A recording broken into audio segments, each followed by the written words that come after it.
To the Mega News at 6 on MBN TV. Coming to you live from our studios on the 10th Avenue Extension, Great Extension, where I Dogono. We go for the headlines. We'll stand with you. Mahama assures families of August 6 helicopter crash victims. In business, only 13% of Africans know AfCFTA despite rising support for free trade. And on the international front, Trump denies U.S. weapons shortage and says information leakers are being hunted down.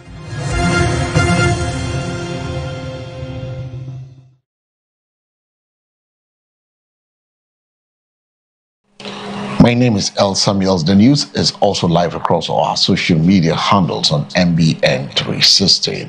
We're bringing you the major stories of business and international front right after this break.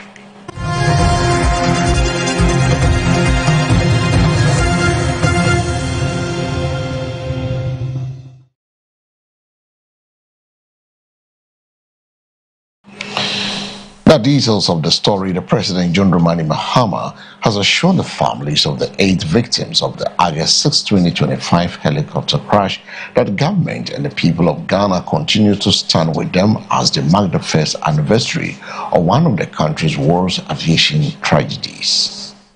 The President gave the assurance on Thursday, August 6, during a national interfaith memorial service held in Hana of the 8 individuals who died in the Ghana Armed Forces helicopter crash while on official duty. In his address, President Mahama described the victims as patriotic public servants who dedicated their lives to serving Ghana, adding that the sacrifice would remain etched in the nation's history. He acknowledged that although 1 year had passed since the tragedy, the pain of the loss remained deeply felt by the families and loved ones they left behind. To the bereaved families, permit me once again to convey the deepest condolences of the government and the people of Ghana.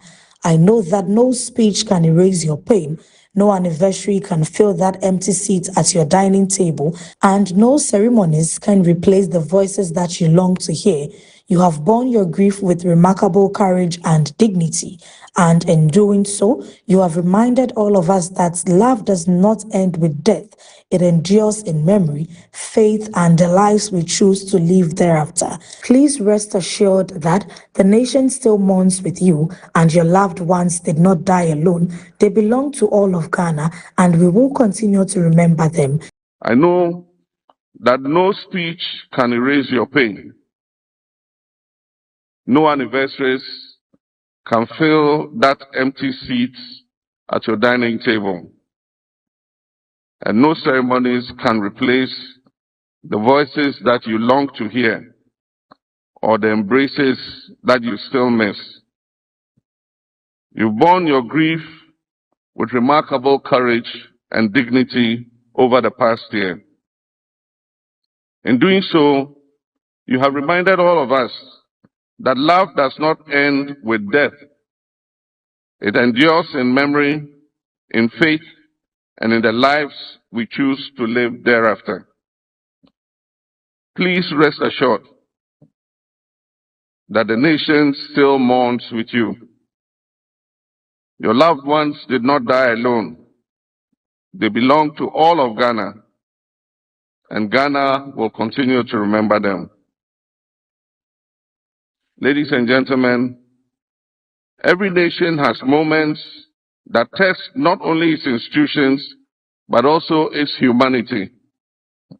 The measure of a people is not whether tragedy will visit. Tragedy visits every nation.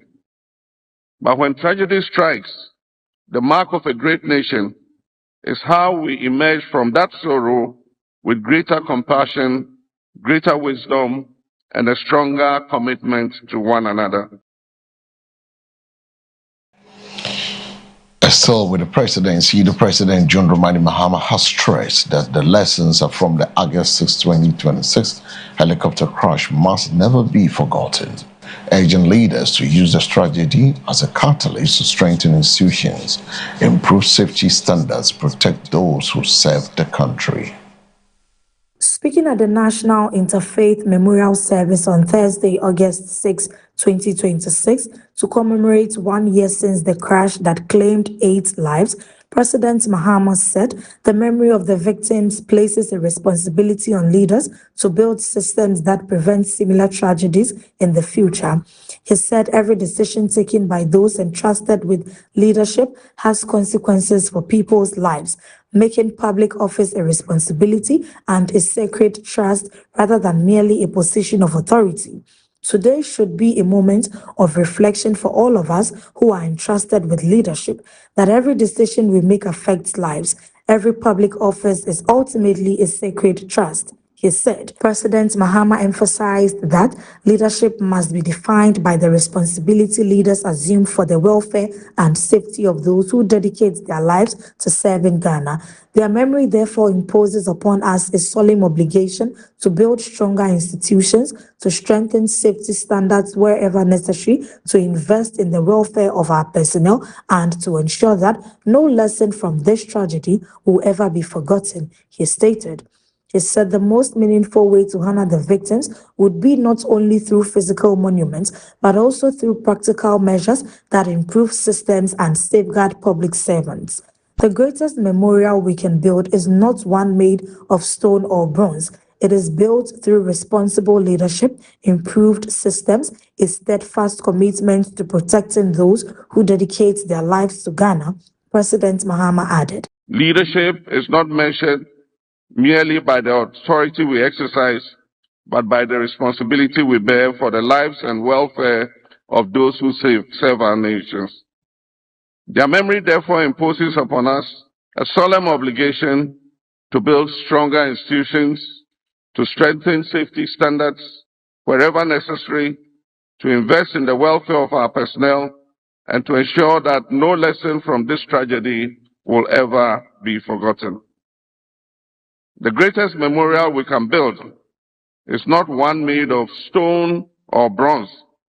It is one that is built through responsible leadership, improved systems, a steadfast commitment to protecting those who dedicate their lives to Ghana. My fellow citizens, our faith teaches us that death is not the end. Whether we are Christian or Muslim, whether guided by traditional beliefs or by another path of faith, we all hold on to the conviction that every life has meaning beyond the years we count on earth. And that is why we have gathered today in an interfaith service. We come from different traditions, but we lift up one prayer.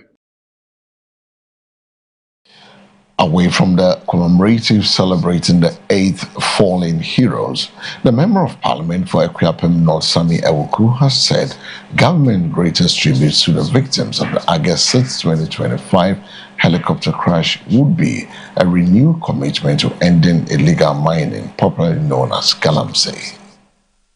Mr. Awuku argued that addressing the environmental destruction caused by illegal mining would better honor the memory of Defense Minister Dr. Edward Kofi Omane-Boamah, Minister for Environment, Science, Technology and Innovation, Dr. Ibrahim Murtala Mohammed, and the other victims who lost their lives in the crash. Speaking after the New Patriotic Party, NPP presented a petition to the presidency on Thursday, August 6, 2026, as part of its Democracy Under Attack demonstration, the Akuapem North MP dismissed suggestions that the protest should have been postponed because it coincided with the National Interfaith Memorial Service held in honor of the crash victims.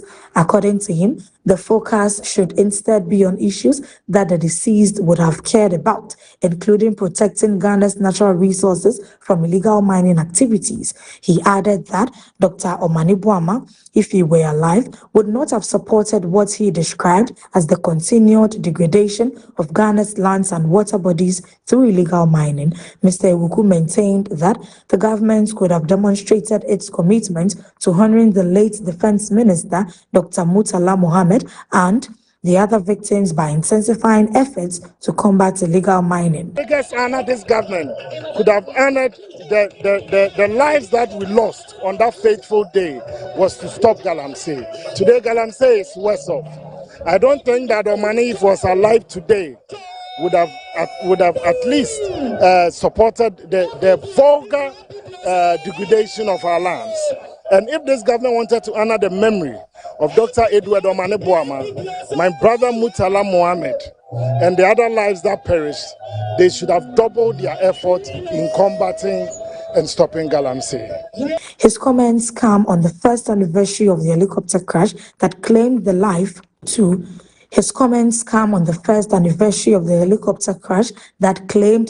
of 8 people, including Dr. Omane Boama and Dr. Ibrahim Murtala Mohammed. The Ghana Armed Forces Z9 helicopter crashed in the Adansi Akrofrom district of the Ashanti region on August 6, 2025, while traveling from Accra to the Ashanti region on official duty.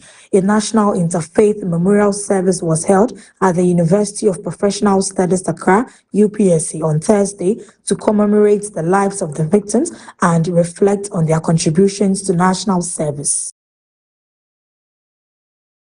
Now, moving on, we go on to the business desk, where only 13% of Africans are aware of African Continental Free Trade Area, despite growing public support for free trade across the continent, according to the latest Afrobarometer African Insights 2026 report. The report highlights a widening disconnect between one of Africa's most ambitious economic integration projects and the citizens it is intended to benefit.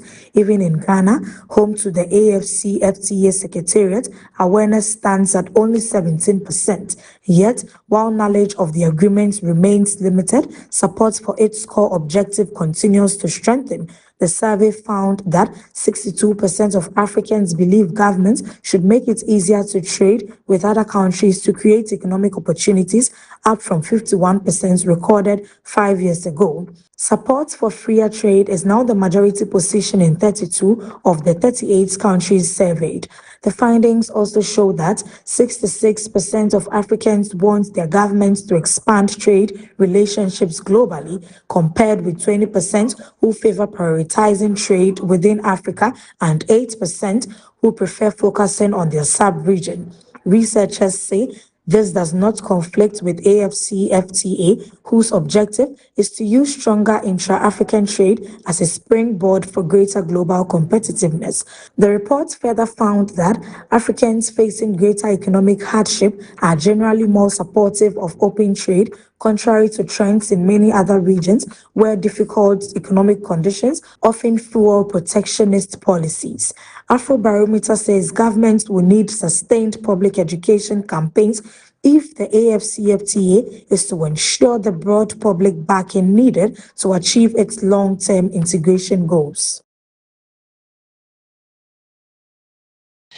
Now, on a foreign front, President Donald Trump has denied the reports that the U.S. is suffering a munitions shortage and vowed in a social media post that his administration will seek long-term jail sentences for those suspected of leaking information.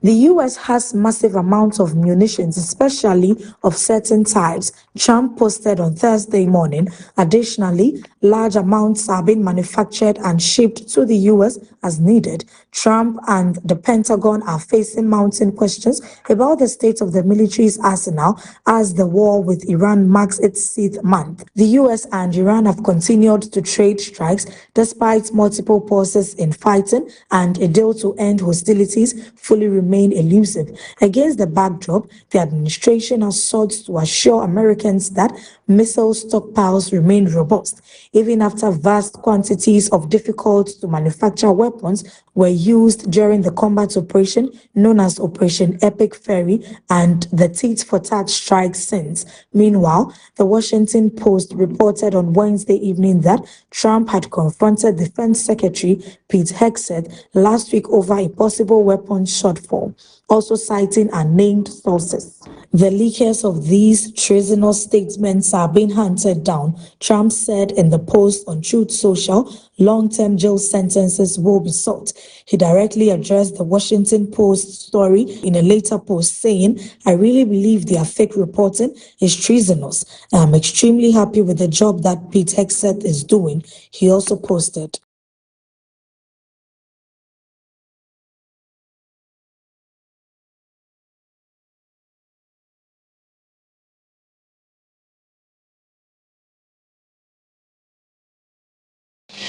And on that note, we've come to the end of this morning's news and making headlines across the country and the rest of the world.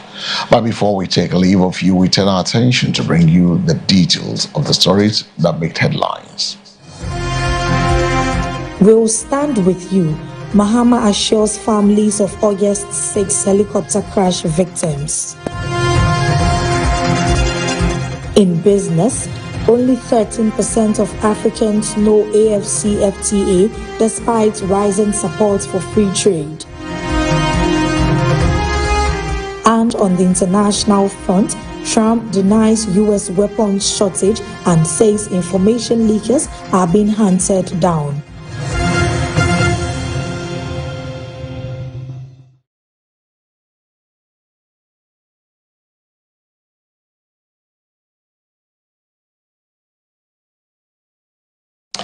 Thanks for staying with us. For more news, log on to MBN 360. My name is El Samuels. Up next is a sports update.